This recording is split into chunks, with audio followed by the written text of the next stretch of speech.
Hello friends, welcome to my channel. இன்றைக்கி இந்த வீடியோவில் வந்து எதை பற்றி பார்க்க போகிறோம் அப்படின்னா இன்றைக்கி ஒரு முக்கியமான நாள். அதாவது ஏப்ரல் 1. எல்லாருமே ஏப்ரல் 1னா ஏப்ரல் புல் டே அப்படின்னு சொல்கிறாங்க. ஆனால் அதெல்லாம் கிடையாதுங்க. நிதியாண்டு, அதாவது நிதியாண்டின் தொடக்க நாள் இன்று தான். ஏற்கனவே பழைய நிதியாண்டு முடிந்து விட்டது. இனி தான் நிதியாண்டு தொடக்க போகிறது.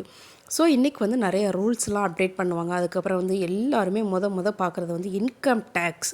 ஸோ இன்கம் டேக்ஸ் ஃபைல் பண்ணாதவங்களுக்கு உங்களுடைய நிதியாண்டுக்கான புது சேவிங்ஸ் எல்லாம் தொடங்குகிற நாள் அப்படின்னு கூட சொல்லலாம். ஸோ யாருக்கெல்லாம் இன்கம் டேக்ஸ் பே பண்ணுறீங்களோ அவங்களாம் கண்டிப்பாக அவங்களுடைய ப்ரூஃப் எல்லாத்தையுமே கரெக்டாக எடுத்து வச்சுக்கோங்க. ஸோ இன்றைக்கி என்ன ரூல்ஸ் அப்படின்னு பார்க்குறோன்னா, மினிமம் பேலன்ஸ் விதிகள். ஓகேயா? ஸோ மினிமம் பேலன்ஸ் விதிகளில் ஆர்பிஐ என்ன சொல்லியிருக்காங்க அப்படின்னா இந்த விதியின்படி 2 ஆண்டுகளுக்கு மேலாக எந்த பண பரிவர்த்தனையும் செய்யப்படாமல் வைக்கப்பட்டிருக்கும் பேங்க் அக்கௌண்ட்டுகள் செயலற்ற கணக்குகளாக மாற்றப்படும் அப்படின்னு சொல்லியிருக்காங்க. அதாவது நீங்கள் கிட்டத்தட்ட 2 இயர்ஸாக எந்த பேங்க் டிரான்சாக்ஷனும் வச்சுக்கல அப்படின்னா அந்த அக்கௌண்ட் கண்டிப்பாக டீஆக்டிவ் ஆயிரும் அப்படின்னு சொல்லியிருக்காங்க. ஸோ அந்த அக்கௌண்ட்டை இனிமேல் நீங்கள் யூஸ் பண்ண முடியாது அப்படின்னு சொல்லியிருக்காங்க. இதில் அதுக்கப்புறம் இப்போ நீங்கள் ஒரு ஸ்காலர்ஷிப்போ ஏதோ ஒரு இது யூஸ் பண்ணுறீங்க அப்படிங்கிற பற்றில் நீங்கள் ஜீரோ பேலன்ஸாக வச்சுக்கலாம் அப்படின்னு சொல்லியிருக்காங்க. அந்த அக்கௌண்ட்டிலிருந்து மினிமம் பேலன்ஸ் அபதாரம் எடுத்துக்கொள்ளப்படாது. ஆனால் கல்வி உதவித்தொகை, அரசு மானியம் உதவித்தொகை பெறப்படும். அதாவது ஏதோ கல்வி உதவித்தொகையோ அரசு மானியம், இந்த 1000 ரூபீஸ் வருதுல்ல, இதெல்லாம் யூஸ் பண்ணுற அக்கௌண்ட்டுக்கு நீங்கள் ஜீரோ பேலன்ஸ் யூஸ் பண்ணிக்கலாம். அதுக்கு எந்த விதமான மாற்றமும் இல்லை அப்படின்னு சொல்லியிருக்காங்க. அது மட்டுமல்ல, அந்த செயலற்ற கணக்குகளை மீட்டு ஆக்டிவேட் செய்ய வங்கி மூலம் எந்த ஒரு கட்டணமும் வசூலிக்கப்படாது அப்படின்னு சொல்லியிருக்காங்க. இப்போ நீங்கள் 2 இயர்ஸாக யூஸ் பண்ணலைன்னா அது டீஆக்டிவ் ஆயிரும். அதை ஆக்டிவ் பண்ணுறதுக்கு உங்களுக்கு எந்த விதமான சார்ஜஸும் தேவையில்லை அப்படின்னு சொல்லி ஆர்பிஐயில் ரூல்ஸ் கொடுத்துருக்காங்க. இந்த சட்டம் இந்த விதி ஏப்ரல் 1ஆம் தேதியிலேருந்து வருகிறது. அதுக்கப்புறம் இன்கம் டேக்ஸ், இதுதான் நிறைய பேர் கேட்குறது. ஸோ இன்கம் டேக்ஸில் 3 லட்சத்துக்கு மேல் ஆண்டு வருமானம் இருந்தால் எந்த ஒரு வரியும், 3 லட்சத்துக்குள்ளே இருந்தால் எந்த ஒரு வரியும் செலுத்த வேண்டாம். 3 முதல் 6 லட்சம் வரையிலான வருமானம் கொண்டிருந்தால் அவங்க 5%, உங்களுடைய சேலரியிலிருந்து 5% வரி செலுத்த வேண்டும். அதுக்கப்புறம் 6 முதல் 9% வருமானம் உடையவர்கள் 10% பே பண்ணணும். 9 முதல் 12 லட்சம் வரை கொண்டவர்கள் 15%, 12 முதல் 10 லட்சம் வரையிலான வருமானம் உடையவர்கள் 20%, அதிகபட்சமாக 15 லட்சத்துக்கு மேல் 30% டேக்ஸ் பே பண்ணணும் அப்படின்னு சொல்லியிருக்காங்க. அதுக்கப்புறம் என்பிஎஸ் லாகின், அதாவது தேசிய ஓய்வூதியம் அமைப்பில் என்பிஎஸ் ஆய்ப்பு, ஓய்வூதிய நிதி ஒழுங்குமுறை மற்றும் மேம்பாட்டு ஆணையமானது புதிய பாதுகாப்பு விதிமுறையை ஏப்ரல் 1 கொண்டு வர்றாங்க. அது என்ன விதி அப்படின்னா அக்கௌண்ட்டில் லாகின் செய்யும்போது வழக்கமான யூசர் ஐடி மற்றும் பாஸ்வேர்டு மட்டும் அல்லாது ஆதார் அடிப்படையிலான 2 கட்ட வெரிஃபிகேஷன், அதாவது உங்களுடைய பாஸ்வேர்டு லாகினை லாகின் பண்ணுறது மட்டும் அல்லாது உங்களுக்கு ஆதார் அடிப்படையில் ஓடிபி சென்ட் பண்ணுவாங்க அப்படின்னு சொல்லியிருக்காங்க. அதுக்கப்புறம் இன்சூரன்ஸ் பாலிசி டிஜிட்டல் மையமாக்க நடைமுறை அப்படின்னு சொல்லியிருக்காங்க. இந்திய காப்பீடு ஒழுங்கற்ற மற்றும் வளர்ச்சி முகாமை இந்த விதிகளை வகுத்துள்ளது. புதிய ஆயுள் காப்பீட்டு மூலம் உடல்நல காப்பீடு, பொதுநல காப்பீட்டு எல்லாத்தையுமே டிஜிட்டல் பாலிசியாக மாற்ற போகிறாங்க அப்படின்னும் சொல்லியிருக்காங்க. இதுதான் இன்சூரன்ஸ்லேருந்து வந்திருக்கிற ரூல்ஸாக கொடுத்துருக்காங்க. இன்சூரன்ஸ் ரூல்ஸ் எல்லாமே டிஜிட்டல் மயமாக மாற்றப்படும் அப்படின்னு சொல்லியிருக்காங்க. அதுக்கப்புறம் பிஎஃப்லேருந்து என்ன கொடுத்துருக்காங்க அப்படின்னா பெயர் மாற்றம் வருகிறது. அதாவது ஏப்ரல் 1ஆம் தேதி முதல் புதிய நிதியாண்டில் பிஎஃப் திட்டத்தில் பெயர் மாற்றம் வருகிறது. இந்த புதிய விதியின்படி நீங்கள் வேலை மாறினாலும் உங்கள் பழைய பிஎஃப் ஆட்டோ பயன்முறையில் மாற்றப்படும். அதாவது இனி நீங்கள் வேலை மாற்றத்தின் போது பிஎஃப் தொகையை மாற்ற கோர வேண்டியதில்லை. அதாவது 2 பிஎஃப் அக்கௌண்ட் மாறிடும். ஸோ நீங்கள் அதிலேருந்து இது மாறணும், இந்த மாதிரிலாம் நிறைய எனக்கு அதில் இருக்கிறத இதில் மாற்றித்தாங்க அப்படின்லாம் சொல்லுவாங்க. அதெல்லாம் தேவையில்லை. இது ஆட்டோமேட்டிக்காகவே பழைய அக்கௌண்ட்லேருந்து புதுசுக்கு சேஞ்ச் ஆயிரும். அதுக்கு நீங்கள் ரிக்வெஸ்ட் எதுவும் கொடுக்க வேண்டாம் அப்படின்னு சொல்லியிருக்காங்க.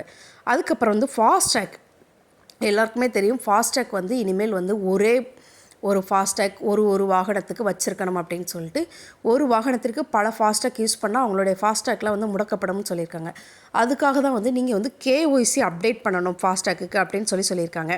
ஸோ கேஒய்சி இல்லாத ஃபாஸ்டேக் வங்கி கணக்கினால் முடக்கப்படும்னு தெரிவித்திருக்காங்க. இதற்கு பிறகு ஃபாஸ்டேக்கில் பேலன்ஸ் இருந்தாலும் பணம் செலுத்த இயலாது அப்படின்னு சொல்லியிருக்காங்க. ஸோ நீங்கள் ஃபாஸ்டேக்கில் வந்து பேலன்ஸ் இருக்குது, ஆனால் வந்து நான் வந்து கேஒய்சி அப்டேட் பண்ணல அப்படின்னா வந்து அந்த அமௌண்ட்டு வேஸ்ட்டு. அதுக்கப்புறம் வந்து கர்ப்பிணி பெண்களுக்கு 14,000 தமிழக அரசு சார்பில் டாக்டர் முத்துலட்சுமி ரெட்டி மகப்பேறு நிதியுதவி திட்டம் இதுவரை 5 தவணைகளாக வழங்கப்பட்டது. நிதியுதவி மேல் 3 தவணைகளாக வழங்கப்படும் அப்படின்னு சொல்லியிருக்காங்க. 5 தவணையிலிருந்து 3 தவணையாக மாற்றிருக்காங்க. கர்ப்ப காலத்தில் 4வது மாதத்திலும் 6,000 ரூபாயும், குழந்தை பிறந்த 4வது மாதத்தில் 6,000 ரூபாயும், குழந்தை பிறந்த 9வது மாதத்தில் 2,000 ரூபாய் என்று பிரித்து வழங்கப்படும் அப்படின்னு சொல்லியிருக்காங்க. அதாவது 5 மாதமாக 2,000 ரூபாயாக கொடுத்துட்டு இருந்தாங்க. இப்போ வந்து அப்படி கிடையாதுன்னு சொல்லியிருக்காங்க. அதுக்கப்புறம் வந்து என்ன சொல்லியிருக்காங்க அப்படின்னா வந்து பொதுத்துறை நிறுவனங்களில் வந்து பிறவெளி நிறுவனங்களுக்கு தேவையான பல்வேறு பொருட்களையும் சேவைகளையும் ஒப்பந்தம் அடிப்படையில் அளிக்கிறது. அதாவது வந்து 2 இதுக்குமே வந்து ஒப்பந்தம் கொடுத்து உங்களுக்கு தேவையான சேவைகளை வந்து நிறுவப்படும் அப்படின்னு சொல்லியிருக்காங்க. எம்எஸ்எம்இ நிறுவனங்கள் கடும் நிதி நெருக்கடியை சந்தித்து வருகிறது. சிறிய பிரச்சனையாக இருந்தாலும் நிறுவனங்கள் வளர்ச்சியை வந்து ரொம்ப பெரிய பிரச்சனையாகவும் கடனை திருப்பி தர முடியாத நிலையும் ஏற்படுகிறது. இது வந்து நிலுவையில் உள்ள பில்லை வந்து 15 முதல் 45 நாட்களுக்குள் செலுத்த வேண்டும். இல்லையெனில் ஒப்பந்தம் கொடுத்த நிறுவனங்கள் கூடுதல் வரி செலுத்த வருகிறது. அதாவது வந்து நீங்கள் வந்து அமௌண்ட் பே பண்ணல அப்படின்னா வந்து கூடுதல் வரி செலுத்தும் முறை வந்து கொண்டு வரப்படுகிறது அப்படின்னு சொல்லியிருக்காங்க. அதுக்கப்புறம் வந்து என்ன சொல்லியிருக்காங்க அப்படின்னா வந்து இந்த சட்டம், அதாவது வந்து எம்எஸ்எம்இ சட்டம் வந்து உதய சட்டம் திருத்தப்படுகிறது அப்படின்னு சொல்லியிருக்காங்க. சுங்க கட்டணம் உயர்வு தமிழகம் முழுவதும் 29 சுங்க சாவடிகளில் ஏப்ரல் 1ஆம் தேதி முதல் கட்டணம் உயர்வு அமலாகிறது. பரனூர், ஆத்தூர் சுங்கசாவடியில் வந்து சுங்க கட்டணம் ஏப்ரல் 1 முதல் உயர்த்தப்படும் அப்படின்னு சொல்லியிருக்காங்க. நீங்கள் இன்னொன்று விஷயம் கரெக்டாக தெரிஞ்சுக்கோங்க, கேஒய்சி அப்டேட் பண்ணிடுங்க. ஃபாஸ்டேக்கில் கேஒய்சி அப்டேட் பண்ணலை அப்படிங்கிற பட்சத்தில் வந்து நீங்கள் உங்கள் ஃபாஸ்டேக்கில் வந்து பணம் இருந்தாலும் அந்த பணம் வந்து யூஸ் பண்ண முடியாது. அதுக்கப்புறம் வந்து இந்தியாவில் மக்கள் பலர் சிலிண்டர் யூஸ் பண்ணுவாங்க இல்லையா? ஸோ இந்த சிலிண்டருக்கு மத்திய அரசு மூலம் மானியம் வழங்கப்பட்டு வருகிறது. நீங்கள் எரிவாயு சிலிண்டர்களில் தொடர்ந்தால் மானியம் பெற வேண்டும் என்றாலும் அதுக்கும் கேஒய்சி அப்டேட் பண்ணணும் அப்படின்ட்டு இருக்காங்க. அதுக்கப்புறம் வந்து PAN card, Aadhaar card link பண்ணுறதுக்கு லாஸ்ட் டேட்டு முடியுதுங்க.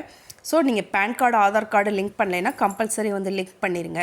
Pan card, Aadhaar card link பண்ணலை அப்படிங்கிற பட்சத்தில் வந்து உங்களுடைய பேன் கார்டு வந்து முடக்கப்படும் அப்படின்னு சொல்லியிருக்காங்க.